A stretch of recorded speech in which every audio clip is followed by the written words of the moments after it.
October 15, 1944. 52 German soldiers armed with machine guns, rifles, and mortars held an impregnable defensive position in the Vosges mountains of eastern France. They had clear fields of fire. They had the high ground. They had weeks of preparation behind those fortified trenches. And facing them, just 42 exhausted American soldiers trapped on an exposed slope with nowhere to run and nowhere to hide. By every military calculation, those Americans should have been slaughtered within minutes. But here's where this story gets insane. Every single one of those 42 Americans walked away without a scratch. The 52 Germans. They fled in total panic, abandoning their weapons, their supplies, and their carefully prepared positions. And the weapon that achieved this impossible victory wasn't a tank. It wasn't artillery. It wasn't an airstrike. It was the voice of one man. A 23-year-old Navajo radio operator named Thomas Begay, who had never fired a single shot that morning. What he did instead would go down as one of the most remarkable displays of psychological warfare in the entire European campaign. And the craziest part, the technique he used was over 1,000 years old. Before we dive into exactly how Begay pulled off this miracle, you need to understand just how desperate the situation was for American forces pushing through eastern France in the fall of 1944. The Vosges Mountains weren't just difficult terrain, they were a nightmare. Dense forests that swallowed entire battalions, fog so thick you couldn't see your hand in front of your face, rocky slopes that turned every advance into an exhausting climb. And hiding in those mountains were battle-hardened German units who had spent weeks preparing defensive positions that military doctrine would later describe as nearly perfect. The casualty rates for American units fighting through this region were staggering. Some companies lost 30% of their men taking a single hilltop. Others were wiped out entirely when they stumbled into kill zones exactly like the one Lieutenant James Morrison's platoon was about to face. Intelligence consistently underestimated German strength in the area. Maps were outdated or completely wrong, and the soldiers doing the fighting, most of them had been in continuous combat for weeks without adequate rest supplies or reinforcements. Morrison's platoon was typical. 42 men who had been advancing through hostile territory for 3 straight days. They were tired. They were low on ammunition. And on that foggy October morning, they had just walked into the worst possible situation imaginable. Morrison was a 31-year-old former teacher from Pennsylvania. He was smart, he was careful, and he was absolutely certain they were approaching a lightly defended position that would fall with minimal resistance. He was wrong. As the morning fog began to lift around 8 a.m., Morrison felt his stomach drop. What emerged from that mist wasn't a handful of German stragglers. It was an entire defensive line. At least 50 soldiers, possibly more, dug into positions that had been prepared with meticulous German precision. Machine gun nests covered every approach. Riflemen had clear sight lines down the slope. And Morrison's men were completely exposed, caught in the open like targets at a shooting gallery. Sergeant William Chen, a Chinese-American veteran who had fought his way from North Africa through Sicily and into France, crouched beside Morrison and delivered the grim assessment. "Lieutenant, we need to fall back. We're in a shooting gallery here." But Morrison knew retreat was suicide. The moment they moved, German machine guns would cut them to pieces. They were trapped, and from those fortified positions above, German eyes were watching their every move. Commanding those German positions was Hauptfeldwebel Werner Weber, a 38-year-old veteran who had survived campaigns in Poland, France, and 2 brutal winters on the Eastern Front. Weber had seen more combat than most soldiers see in 3 lifetimes. He had 52 men under his command, including hardened veterans who had learned exactly how to survive and exactly how to kill. Looking down at the exposed Americans through his binoculars, Weber felt something rare in combat: certainty. "They have nowhere to go," he told young Gefreiter Hans Becker, a 19-year-old Bavarian conscript standing beside him. "We wait for them to make the first move, then we finish this quickly." Weber was right about the tactical situation. He was wrong about how this morning would end. Among the trapped Americans lay Private First Class Thomas Begay, a Navajo man from the vast desert lands of Arizona. At 23 years old, Begay had been in Europe for 6 months, serving as a radio operator and occasional scout. He had grown up speaking Diné Bizad as his first language in a land of red rock canyons and endless horizons. He had attended government boarding schools where speaking Navajo was forbidden, where teachers had tried to beat his language and culture out of him, where he had been told repeatedly that his heritage was primitive and worthless.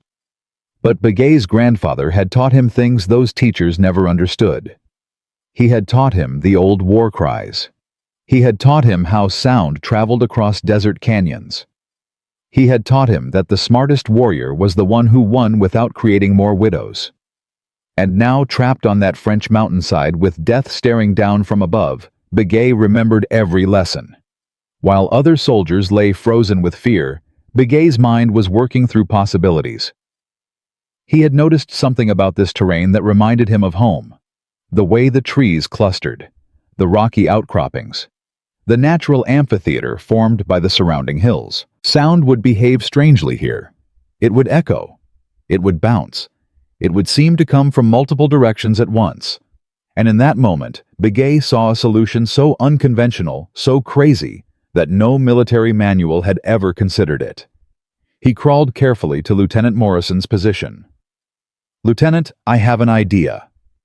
Begay said his English carrying the slight accent of someone for whom it was a second language. "It's unconventional, but it might work." Morrison looked at the young Navajo soldier.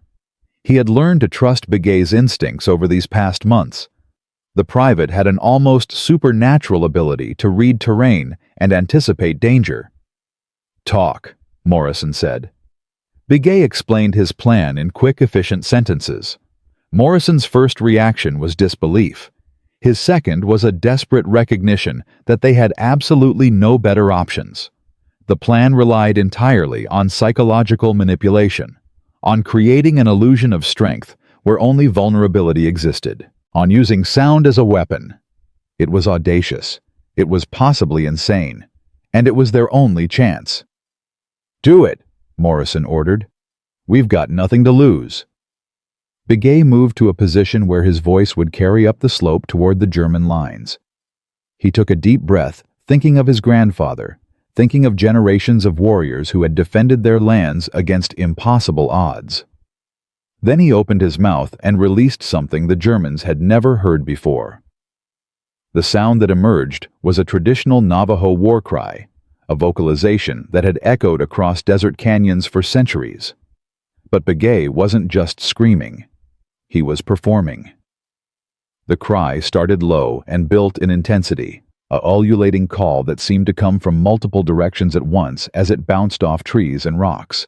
It rose and fell in patterns that sounded almost supernatural. Then Begay did something brilliant. He moved. Every few seconds, he shifted position, ducking behind a tree, sliding to a new rock, all while maintaining those otherworldly vocalizations. The acoustic effect was devastating. To German ears, it sounded like the cries were coming from everywhere. From the left flank, from the right, from behind. Begay added more variations. Using techniques he had developed as a child calling across vast Arizona distances, he produced different vocal patterns, each seeming to originate from a different location. Some sounds came higher up the slope, others from the flanks. The natural acoustics amplified and distorted everything, creating an audio landscape that suggested not one man, but dozens. In the German positions, panic was spreading like wildfire. Young Becker's head snapped toward the sounds, his eyes wide with confusion. "How many are there?" he asked Weber, his voice tight with fear. Weber didn't answer because he didn't know. These vocalizations were completely outside his experience. They sounded like nothing he had heard in years of combat across 3 continents. More importantly, the way the sounds echoed and overlapped suggested something terrifying. Numbers, movement, encirclement. Weber's mind flashed to a winter 2 years earlier when his unit had been surrounded by Soviet forces. 70% casualties. The screams of dying men. the chaos of a position collapsing from multiple directions. These strange sounds matched that nightmare pattern exactly. Communication in a language he couldn't understand. Coordination of forces moving to trap his men. The psychological impact was crushing. Begay maintained his assault, now adding sounds that simulated men moving through brush equipment being positioned, a large force maneuvering for attack. His knowledge of how sound traveled through forest terrain allowed him to create echoes and reverberations, suggesting dozens of soldiers where there was only one. And his fellow Americans caught on quickly. Sergeant Chen began moving his squad in patterns, suggesting larger numbers. Private Robert Kowalski, despite his terror, understood the deception and played his part, appearing briefly in one position, then quickly relocating to appear elsewhere.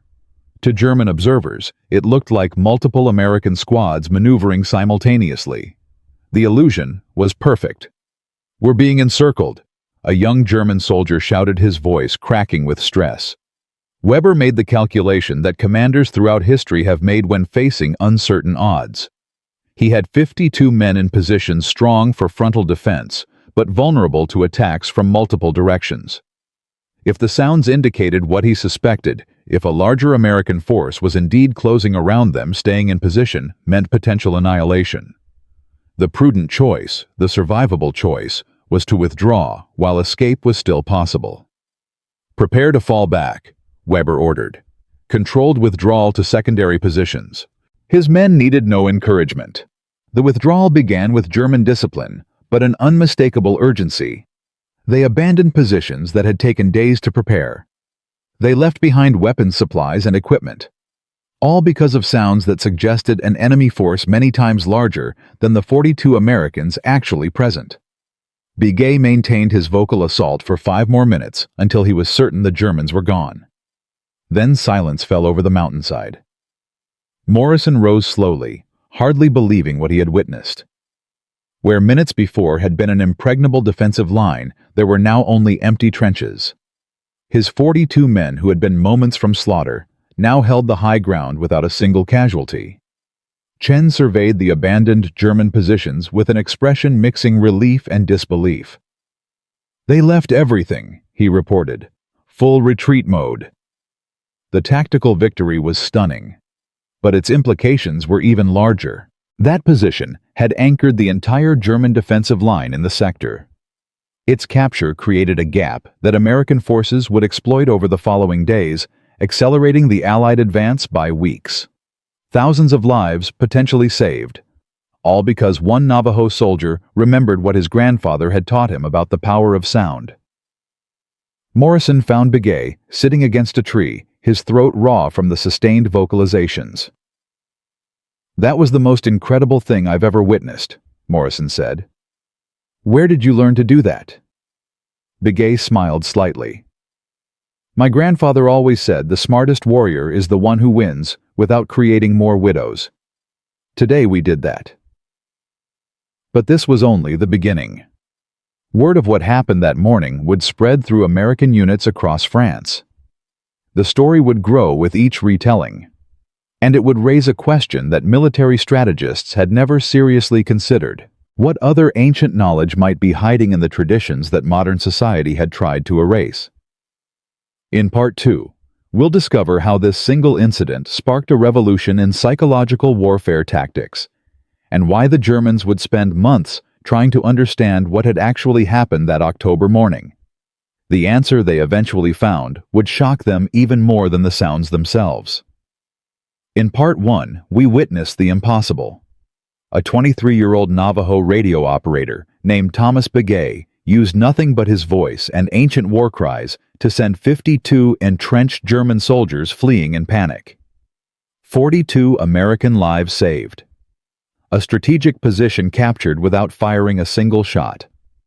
Lieutenant Morrison called it the most incredible thing he had ever witnessed, but here's what Morrison didn't know yet. Word of that morning's miracle was about to reach the wrong ears. Within 72 hours, a report would land on the desk of Colonel Harold Whitmore, a man who had spent 25 years climbing military ranks by following regulations to the letter. A man who believed that wars were won through firepower, not what he would later call circus tricks. And when Whitmore read that report, his reaction wasn't admiration. It was fury. Because in his mind what Begay had done wasn't heroic. It was a dangerous precedent that threatened everything the Army stood for, and he was determined to make sure it never happened again. Colonel Harold Whitmore had a reputation that preceded him through every command post in the European theater. Officers called him the rule book behind his back, and not as a compliment. At 54 years old, Whitmore had survived military politics by never taking risks, never deviating from established doctrine, and never tolerating subordinates who did. When Morrison's after-action report crossed his desk 3 days after the Vosges incident, Whitmore's face turned a shade of red. His aides had learned to fear.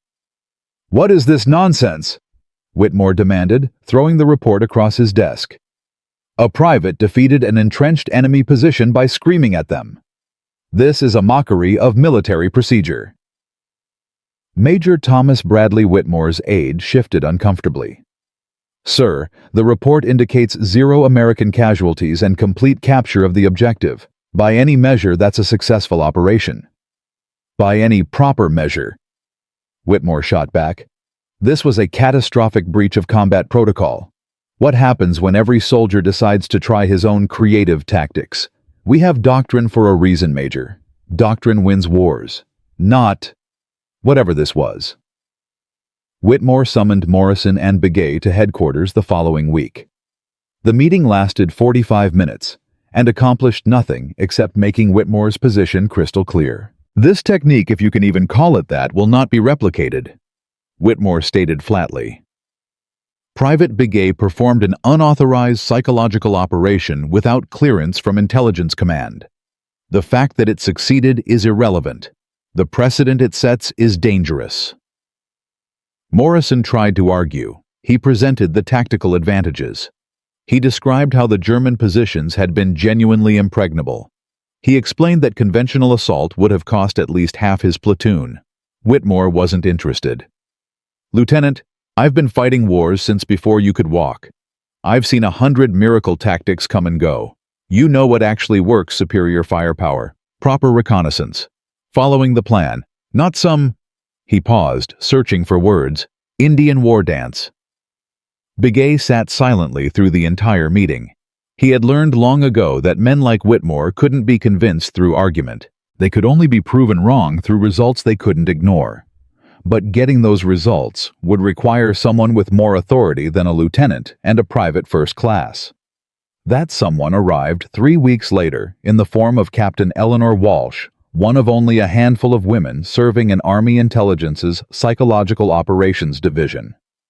Walsh had been analyzing German communications from the Vosges sector when she noticed something strange. Intercepted radio traffic from Weber's unit showed genuine confusion about what had happened that October morning. German intelligence was convinced they had encountered a new American Special Operations Unit, possibly augmented by colonial forces, using unknown communication methods. They were actively trying to identify and counter this threat, which meant Begay's technique hadn't just worked once.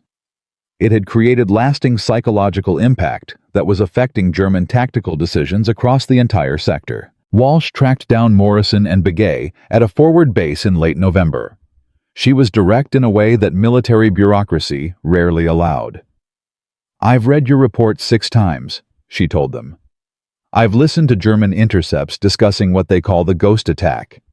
They're scared, not just of what happened, but of what it might mean. They think you're the beginning of something bigger." "Colonel Whitmore disagrees," Morrison said bitterly. "Colonel Whitmore," Walsh replied, "doesn't have access to the intelligence I do. The Germans are diverting resources to counter a threat that doesn't exist. They're reinforcing positions against attacks that will never come. One morning of unconventional tactics is costing them more than a dozen conventional assaults would have." Walsh had a proposal. She wanted to document Begay's techniques, test them under controlled conditions, and present the results to generals who outranked Whitmore.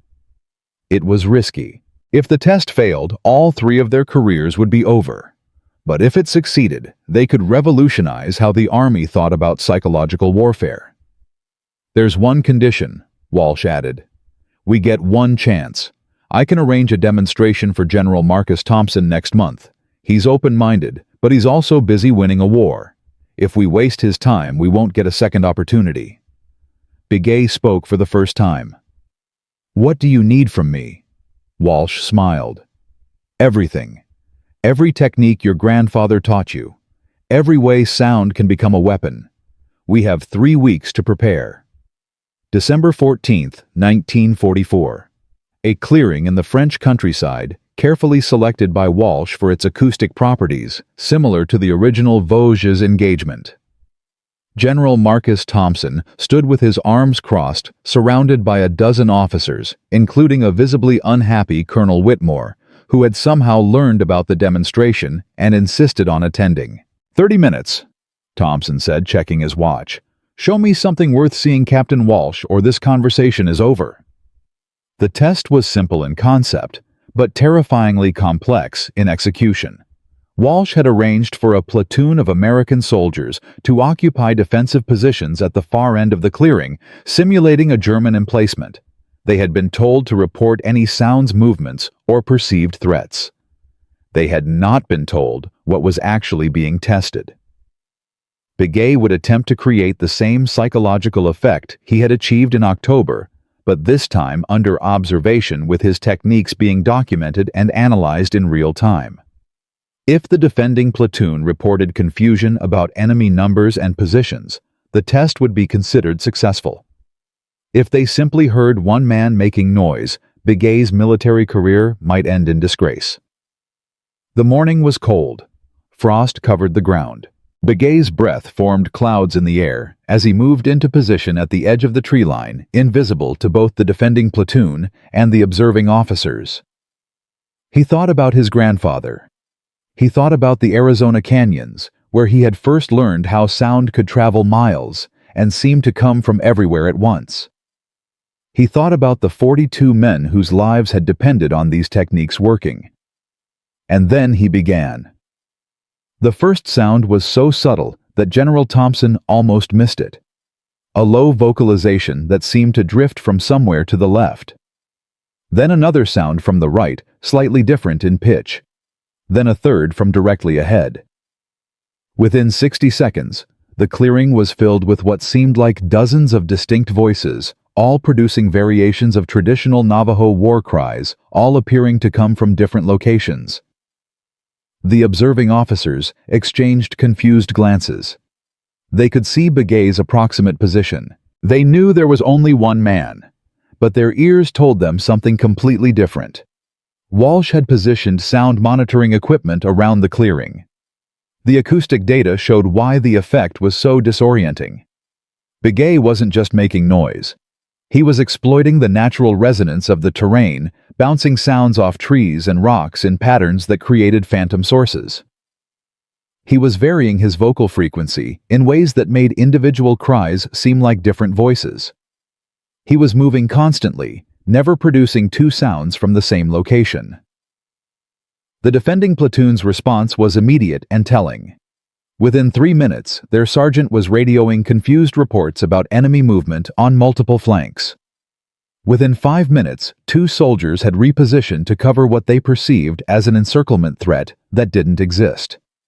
Within 10 minutes, the sergeant was requesting permission to withdraw, convinced they were facing a force of at least 30 hostiles. "That's enough," General Thompson said quietly. His expression had changed from skepticism to something closer to wonder. He turned to Whitmore. "Colonel, what am I looking at?" Whitmore's face was tight. "A trick, General. An impressive trick, but not applicable to real combat situations." "Colonel," Thompson replied, "I just watched one man convince an entire platoon they were being surrounded. A platoon of trained American soldiers who knew they were participating in a test. Imagine the effect on exhausted German defenders who have no idea what they're facing." He turned to Walsh. "Captain, I want a full report on my desk within a week. Include recommendations for training protocols and potential deployment scenarios. Private Begay, you've just made me very curious about what else your people know that we've forgotten to learn. The approval came faster than anyone expected. By January 1945, Walsh had been promoted to major and given command of a new psychological operations unit with orders to explore unconventional acoustic warfare techniques. Begay was transferred to her command as chief instructor. But approval and implementation were very different things. The first challenge was scale. Begay's techniques relied on skills he had developed over a lifetime. Teaching them to soldiers who had never heard a Navajo war cry, who had no understanding of acoustic terrain exploitation, who had been trained to solve problems with bullets rather than sound waves, proved extraordinarily difficult. The second challenge was cultural. Many commanding officers shared Whitmore's skepticism. They viewed psychological operations as somehow less legitimate than conventional combat. They refused to deploy the techniques even when they were available. The third challenge was logistics. Acoustic warfare required specific terrain conditions to be effective. Forest and mountain environments amplified the techniques. Open plains nullified them. This meant careful coordination with intelligence about where and when the methods could actually work. Walsh solved the first problem through intensive training protocols.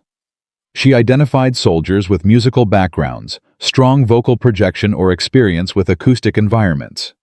She created a 6-week program that condensed years of Begay's learning into techniques that could be deployed in combat. Begay solved the second problem by example. He traveled to units across the European theater demonstrating his techniques in person. Officers who witnessed the effect firsthand became converts. Those who only read reports remained skeptical. The logistics problem solved itself as American forces pushed deeper into Germany's mountainous terrain.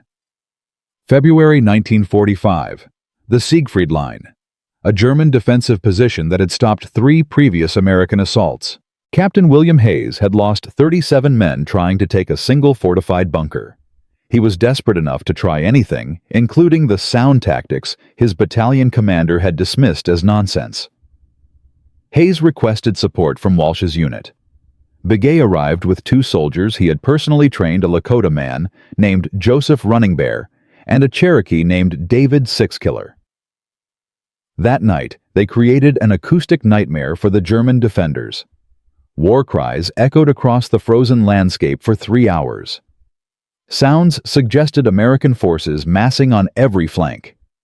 German machine gunners fired thousands of rounds at targets that didn't exist, depleting their ammunition. When Hayes's actual assault came at dawn, the defenders were exhausted, terrified, and convinced they were already surrounded. The bunker fell in 40 minutes with 8 American casualties. The previous 3 assaults had cost 37 to 42 and 29 dead, respectively. Word spread. By March, Walsh's unit had received more requests for support than they could possibly fulfill. The techniques were working. American casualties in sectors using acoustic warfare dropped by an estimated 23% compared to conventional operations. German prisoners reported genuine confusion and fear about the ghost units they believed were operating behind American lines. But success breeds attention, and attention brings danger.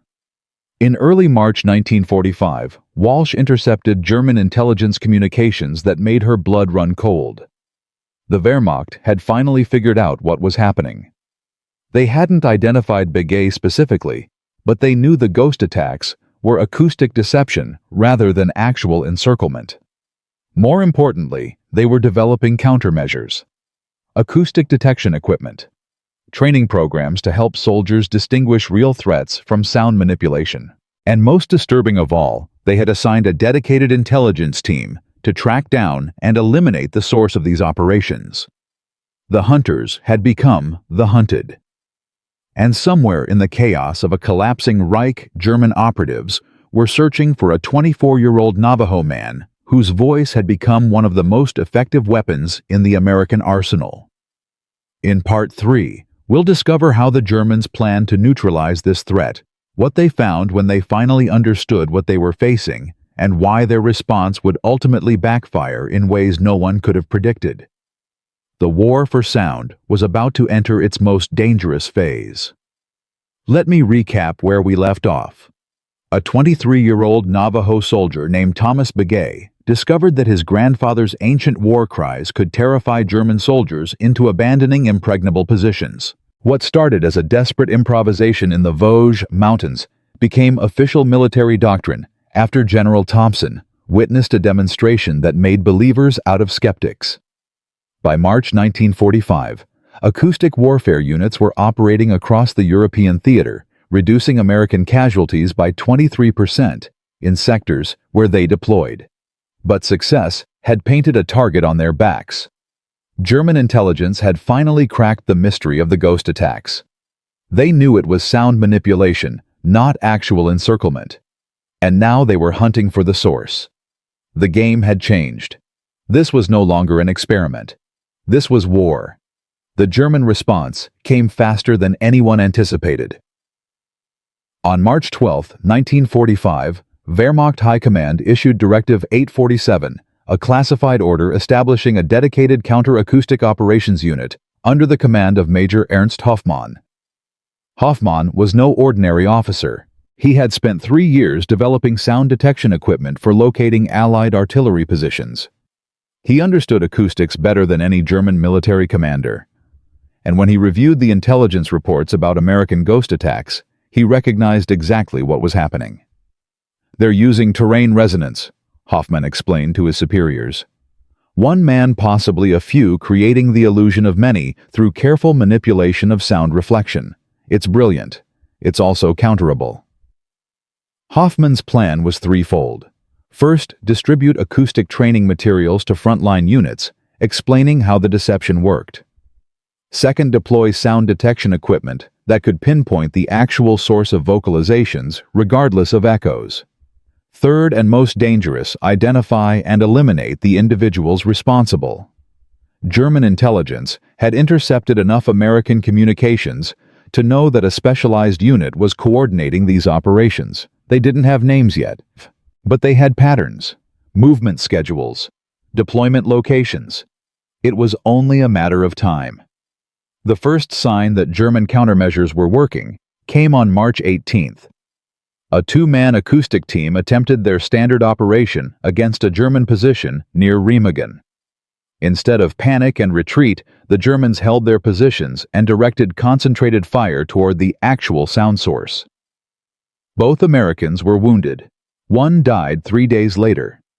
It was the first fatality directly attributed to German counteracoustic tactics. Major Walsh received the report with grim understanding. The advantage was eroding. Every day the Germans learned more about how the techniques worked. Every day their countermeasures improved. The window of effectiveness was closing rapidly.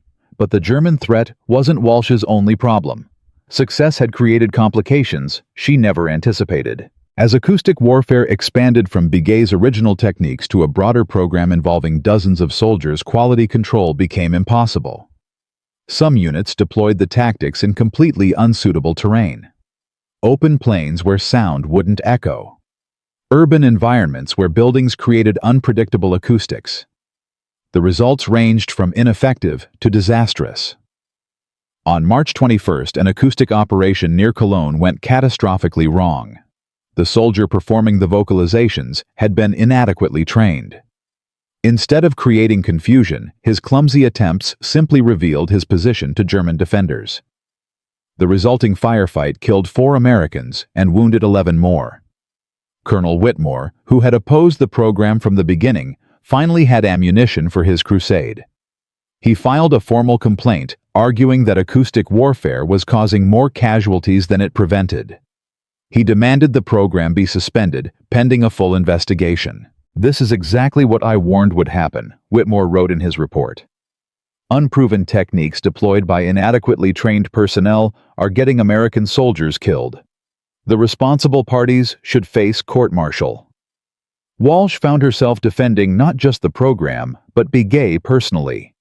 The man who had saved 42 lives without firing a shot was now being blamed for deaths caused by others misusing techniques he had never approved. The political pressure was immense. Generals who had supported the program began distancing themselves. Funding was threatened. Training schedules were canceled. For 3 agonizing weeks in late March, it seemed like acoustic warfare might be abandoned entirely. Then came Heilbronn. April 4th, 1945. The German 17th SS Panzergrenadier Division had fortified the industrial city into a death trap. 3 previous American assaults had been repulsed with heavy casualties. Intelligence estimated taking Heilbronn through conventional means would cost at least 800 American lives. The city controlled critical rail lines and river crossings. It had to fall. But no commander wanted to order the assault that would produce those casualties. Major Walsh saw an opportunity. Heilbronn's terrain was perfect for acoustic warfare. The city sat in a river valley surrounded by forested hills. Sound would echo unpredictably through urban canyons and across the water. If acoustic techniques could work anywhere at scale, they could work here. She requested permission to deploy her entire unit for a coordinated operation, unlike anything attempted before. Not one man creating confusion, not a small team supporting an assault. 12 trained acoustic operators working in concert to create the illusion of a massive encirclement. General Thompson approved the request over Whitmore's furious objections. This would be the definitive test. Success would silence the critics forever. Failure would end the program and possibly Walsh's career. April 5th, 1945. 0300 hours. Heilbronn sleeps under a moonless sky. Begay positions himself on the eastern ridge overlooking the city. Running Bear takes the western hills. Six Killer moves to the northern forest. 9 other operators spread across a 3-mile perimeter. They have rehearsed this for 2 days. They know exactly when to begin, exactly how to coordinate, exactly what sounds to produce. 0315 hours. Begay starts. A low war cry echoes across the valley. German sentries snap to attention. Before they can identify the source, Running Bear answers from the west. A different pitch, a different pattern. Then 6 Killer from the north. Then another voice from the south. Within 60 seconds, the night is filled with sounds that seem to come from everywhere. German commanders scramble to assess the threat. Radio traffic explodes with confused reports. Movement on the eastern ridge. Forces massing in the western forest. Unknown units approaching from the north. The sounds suggest not dozens, but hundreds of attackers preparing to storm the city from every direction. 0330 hours. Begay shifts position and changes technique. He produces sounds mimicking equipment movement. Heavy weapons being positioned. Vehicles advancing through forest. The other operators follow his lead.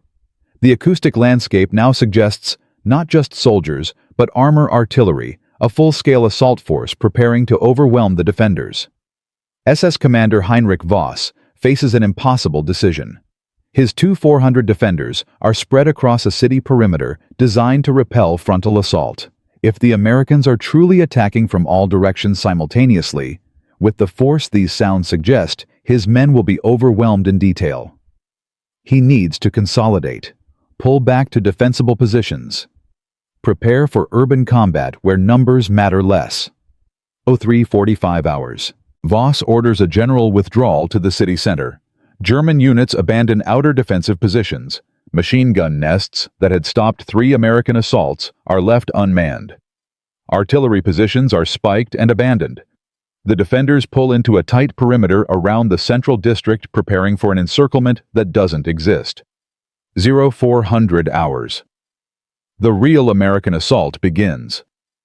But instead of attacking the fortified positions, intelligence had identified the 100th Infantry Division advances through gaps the Germans have just created. Outer neighborhoods fall without resistance. Industrial facilities are captured intact. By dawn, American forces control 60% of Heilbronn's area, while German defenders remain clustered in the center, still waiting for the massive attack that never came. The fighting that follows is brutal, but brief. Cut off from supply lines, unable to maneuver, facing enemies who now hold the high ground, they abandoned Voss's position is hopeless. He surrenders on April 12 with 847 surviving defenders. American casualties for the entire Heilbronn operation total 203 killed and 647 wounded. The intelligence estimate had predicted 800 dead just in the initial assault. Acoustic warfare hadn't just reduced casualties. It had fundamentally changed how the battle was fought. News of Heilbronn spread through the American military like wildfire. A fortified city that should have cost hundreds of lives had fallen in a week with a quarter of the expected casualties. The impossible had become routine. Within days, requests for acoustic support flooded Walsh's unit from across the theater. Commanders who had dismissed the techniques as circus tricks were now demanding access. The vindication was complete. General Eisenhower himself received a briefing on the Heilbronn operation. His response was characteristically direct. If we had known about this a year ago, how many boys would still be alive? The question haunted everyone involved. Estimates varied, but military historians would later calculate that acoustic warfare techniques properly deployed could have reduced American casualties in the European theater by 15 to 20%. Tens of thousands of lives. Begay received a Bronze Star for his role in the Heilbronn operation. Walsh was promoted to lieutenant colonel. Even Colonel Whitmore was forced to acknowledge grudgingly and privately that the program had proven its value. The German response to Heilbronn was revealing. Intercepted communications showed Wehrmacht commanders arguing bitterly about what had happened. Some insisted the Americans had deployed a massive force that somehow withdrew before dawn. Others recognized the acoustic deception, but couldn't explain how to counter it at scale. The psychological impact extended far beyond Heilbronn itself. German units across the Western Front began reporting ghost attacks, whether they were actually occurring or not. Paranoia spread through the ranks. Defenders who heard any unusual sound assumed encirclement was imminent. The fear Begay had created in the Vosges Mountains 6 months earlier had become a self-perpetuating phenomenon affecting German military psychology across the entire theater. By late April 1945, the war in Europe was clearly ending. German resistance was collapsing everywhere. But acoustic warfare continued to save lives in the final weeks, reducing casualties in operations that might otherwise have been costly, last stands by desperate defenders. Conservative estimates credit the techniques with saving at least 200 American lives in the war's final month alone.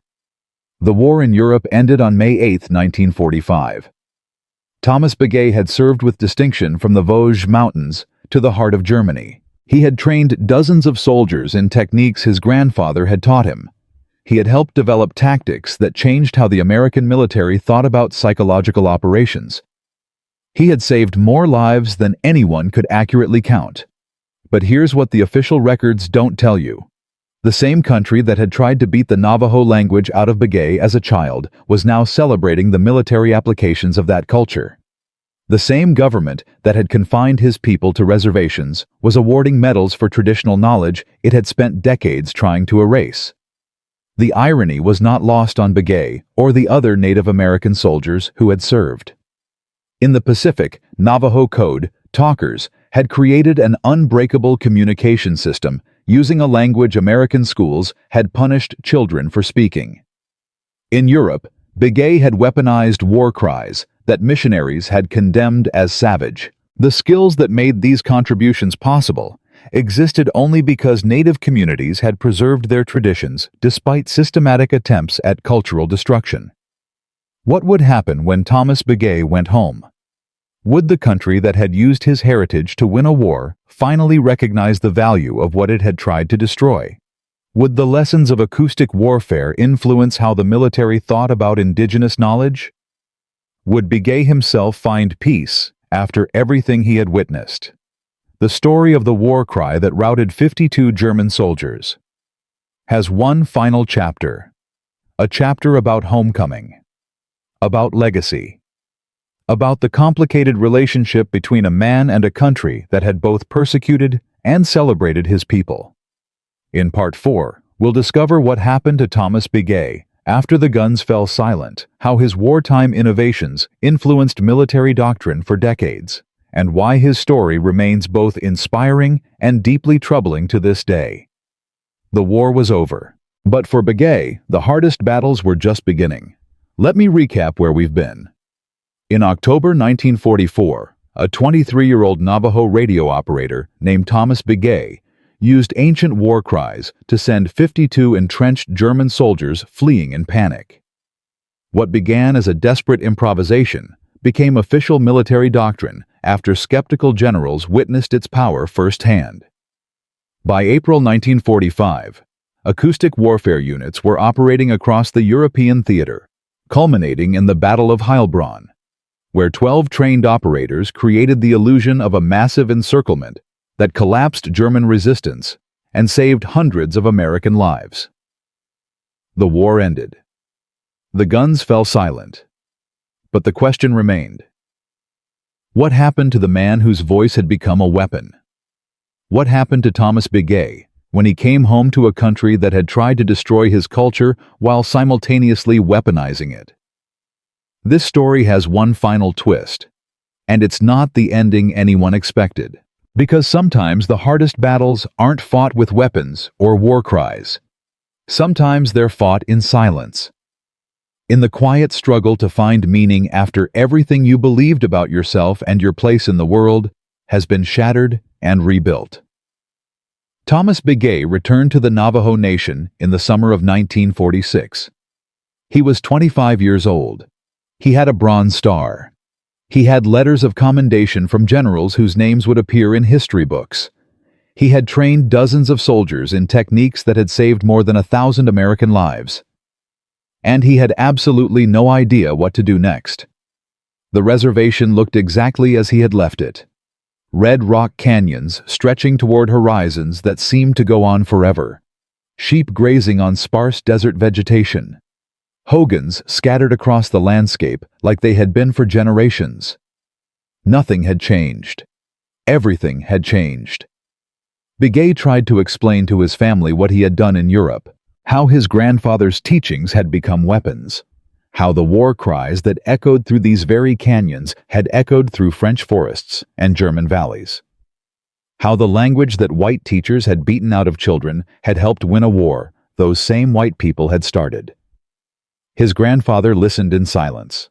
When Begay finished, the old man nodded slowly. "The sound carries the spirit of those who came before," he said. "You honored them. Now, you must find your own path." Finding that path proved harder than any battle Begay had fought. The skills that had made him invaluable in Europe had no obvious application in peacetime Arizona.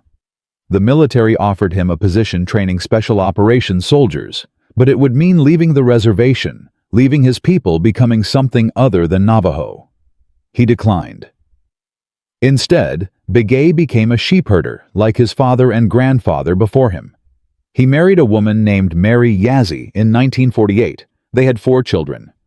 He rarely spoke about the war except to family. The Bronze Star sat in a drawer. The commendation letters yellowed in a box. To his neighbors, he was simply Thomas the quiet man who knew the old songs and could call sheep from miles away using techniques that seemed almost magical. Lieutenant Morrison, now a high school principal in Pennsylvania, wrote to Begay every Christmas until 1987. The letters traced Morrison's life through decades of teaching, marriage, children, grandchildren. Each letter ended the same way. "I think about that morning in the Vosges every day. I owe you my life. We all do." Sergeant Chen opened his restaurant in San Francisco as planned. He named it The War Cry, and above the bar hung a framed photograph of Begay taken during training in late 1944. Chen told the story to anyone who would listen until his death in 1978. Colonel Whitmore retired in 1952, never having publicly acknowledged that the program he opposed had succeeded beyond anyone's expectations. His memoirs, published in 1965, mentioned acoustic warfare exactly once, dismissing it as a minor footnote in the larger campaign. Major Walsh, promoted to full colonel by war's end, continued developing psychological operations doctrine until her retirement in 1962. She visited Begay on the reservation 3 times, the last in 1971. "You changed how we think about warfare," she told him during that final visit. "The techniques you developed are still being taught. They'll be taught for decades." Begay smiled politely, but the legacy Walsh described felt abstract, disconnected from the man who tended sheep and sang the old songs to his grandchildren. What Walsh told Begay was true. Acoustic warfare didn't end with World War II. It evolved. The principles Begay had demonstrated, that sound could be weaponized to create confusion, fear, and false perceptions of enemy strength, became foundational concepts in psychological operations doctrine. During the Korean War, specialized units used loudspeakers to broadcast terrifying sounds toward Chinese positions. Recordings of tank engines, artillery preparation, massed infantry, all designed to suggest attacks that never came. The techniques were cruder than Begay's organic approach, but the underlying principle was identical. Create an audio landscape that doesn't match reality. Let the enemy's imagination do the rest. Vietnam saw even more sophisticated applications. Operation Wandering Soul used recordings of ghostly voices speaking Vietnamese, supposedly the spirits of dead soldiers, warning their living comrades to surrender or face the same fate. The tactic exploited Vietnamese spiritual beliefs, much as Begay had exploited German tactical training. Results were mixed, but the program demonstrated how psychological warfare had grown from one man's improvisation into a systematic military discipline. The numbers tell a compelling story. Between 1944 and 2020, acoustic and psychological warfare techniques directly derived from World War II innovations were deployed in over 40 military operations across 15 countries. Conservative estimates suggest these techniques reduced casualties by 12 to 18% in operations where they were properly employed. That translates to tens of thousands of lives saved across 7 decades. Modern militaries continue developing acoustic weapons that would seem like science fiction to Begay's generation. Long-range acoustic devices can project focused sound waves that cause disorientation and pain at distances exceeding 500 meters. Infrasound generators create vibrations below human hearing that induce nausea, anxiety, and fear without any visible cause. Directed audio systems can make sounds appear to come from specific locations, regardless of where the actual source is positioned. The technology has changed beyond recognition, but trace any of these systems back far enough, and you eventually arrive at the fundamental insight Begay demonstrated in 1944. Sound affects human psychology in ways that can be militarily exploited. The enemy doesn't need to see danger to fear it. Sometimes what they hear is more powerful than what they face. Beyond military applications, Begay's techniques influenced civilian fields in unexpected ways. Acoustic engineers studying the Heilbronn operation developed new understanding of how sound behaves in complex environments. This research contributed to advances in architectural acoustics, concert hall design, and even noise cancellation technology. The same principles that once confused German soldiers now help reduce unwanted sound in offices and vehicles worldwide. The story of Thomas Begay carries lessons that extend far beyond military history. Consider what happened. A private, the lowest commissioned rank in the American military, developed a tactic that generals and colonels had never imagined. His innovation didn't come from military training or technical education. It came from cultural knowledge that the dominant society had spent decades trying to destroy. This pattern repeats throughout history. Revolutionary ideas frequently come from outsiders, from people whose perspectives haven't been shaped by institutional assumptions about what's possible. The military experts knew exactly how to attack fortified positions. Their knowledge made them blind to alternatives. Begay saw possibilities precisely because he wasn't constrained by that expertise. The institutional resistance Begay faced also follows a familiar pattern. Colonel Whitmore wasn't stupid or malicious. He was protecting what he believed worked. He had decades of experience proving that conventional tactics won wars. Why risk that proven approach for something untested and strange? This is how institutions always respond to disruption. They protect existing methods until evidence becomes impossible to ignore. The cost of that protection, the lives lost while Whitmore delayed and obstructed, is a price that innovation frequently demands. How many other Begays have been silenced by Whitmores throughout history? How many ideas that could have saved lives or changed outcomes were dismissed because they came from the wrong person or challenged the wrong assumptions? We'll never know. But the question should haunt anyone responsible for evaluating new ideas in any field. The parallel to modern innovation is striking. Today's military faces similar challenges adopting artificial intelligence, drone warfare, and cyber capabilities. Established officers with decades of conventional experience resist technologies that threaten their expertise. Young soldiers with fresh perspectives struggle to be heard through layers of bureaucracy. The names change, the dynamic doesn't.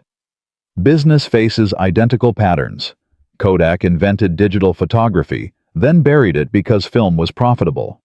Blockbuster dismissed streaming as a fad. Nokia dominated mobile phones, then failed to recognize how smartphones would transform the industry. In each case, institutional knowledge became institutional blindness. The experts knew their field too well to see how it was changing. Begay's story suggests that true innovation often requires outsider perspectives. The soldier who had been told his culture was worthless brought exactly what the military needed. The knowledge that didn't fit existing categories turned out to be most valuable precisely because it didn't fit. Here's something almost no one knows. In 1952, the newly formed Psychological Warfare Center at Fort Bragg received a classified shipment from the Pentagon. Inside were recordings. 15 hours of audio captured during training sessions in France during late 1944 and early 1945. The recordings preserved Begay's original war cries, his training instructions, his explanations of how sound traveled through different terrain. For decades, these recordings were used to train psychological operations specialists. Generations of soldiers learned techniques that traced directly back to one Navajo man, adapting his grandfather's teachings for modern warfare. The recordings were declassified in 2003. Researchers who studied them made a surprising discovery. Embedded in Begay's war cries were words. Not random vocalizations, but phrases in Dine Bizad. Prayers his grandfather had taught him. Blessings for protection. Calls to ancestral spirits for guidance. The sounds that terrified German soldiers were also sacred ceremonies performed in the heart of enemy territory. Begay had never mentioned this to anyone outside his family. When asked about the recordings in 2001, 3 years before his death, Begay confirmed what the researchers had found. "My grandfather told me that sound carries the spirit of those who make it," he explained. "When I called out in the mountains and forests, I wasn't just making noise. I was asking for help. I was honoring those who came before. The Germans heard war cries, but I was praying." There's a profound irony in this revelation. The American military had weaponized Navajo spirituality without ever understanding what it truly contained. The sounds that proved so tactically effective were at their core acts of faith. The weapon was also a prayer. The deception contained genuine devotion. Begay saw no contradiction in this. "The old ways don't separate things the way white people do," he said. "Fighting and praying, war and peace, sound and spirit, they're all connected. My grandfather knew this. The Germans felt it even if they couldn't understand it." This detail transforms how we understand the entire story. Begay wasn't just a clever soldier exploiting acoustic principles. He was a man of faith carrying his culture into circumstances that threatened to destroy everything he believed. The war cries that saved American lives were also assertions of Navajo identity, performed in defiance of decades of cultural suppression. From a Navajo sheepherder with an idea that military experts called impossible to a tactical innovation that saved more than 1,000 lives and influenced warfare for generations. Thomas Begay proved that expertise can come from anywhere, that cultural knowledge dismissed as primitive can solve problems that sophisticated technology cannot. That one person's courage to try something different can change history. He never sought recognition. He never wrote memoirs. He never tried to profit from techniques that others built careers upon. He raised his family, tended his sheep, and sang the old songs until his death in 2004 at the age of 83. At his funeral, elderly veterans traveled from across the country to pay respects. Men in their 80s who had been young soldiers when Begay's voice saved their lives. They stood in the Arizona sun, many unable to walk without assistance, and they wept for the quiet man who had given them 6 decades they never expected to have. If this story resonated with you, I'd love to hear your thoughts in the comments. What surprised you most? What lessons do you take from Begay's experience? And if you know similar stories of innovations that came from unexpected sources, please share them. History is full of moments when outsiders changed everything, and those stories deserve to be told. Subscribe to the channel for more untold stories from World War II and beyond. There are hundreds of innovations, sacrifices, and acts of courage that never made it into the history books. I'm committed to finding them and sharing them with you. And remember this: the next revolutionary idea might come from someone everyone has dismissed. The solution to an impossible problem might already exist in knowledge that dominant cultures have tried to erase. The voice that changes everything might belong to someone who has been told their whole life that they have nothing valuable to say. Thomas Begay's grandfather told him that the smartest warrior is the one who wins without creating more widows. On that October morning in 1944, a 23-year-old Navajo soldier proved his grandfather right. And 70 years later, his voice still echoes through the canyons of history, reminding us that sometimes the most powerful weapons are the ones we carry inside ourselves, the ones that nobody can see, the ones that nobody expects, until suddenly everything changes.